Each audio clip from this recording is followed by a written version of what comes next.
bisa terbantu khususnya kurang mampu. Insya Allah kita terus akan melakukan komunikasi.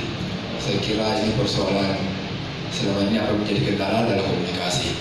Jadi kita akan selalu ingin mencari apa dan di mana sebenarnya titik permasalahan sehingga kemarin-kemarin persoalan beasiswa itu tidak clear.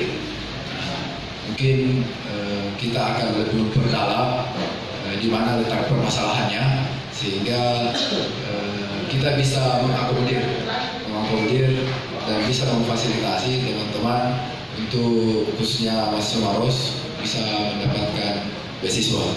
Saya kira itu adalah sebuah tanggung jawab kita bersama untuk memperjuangkan saudara-saudara kita, khususnya mahasiswa yang ada di Maros.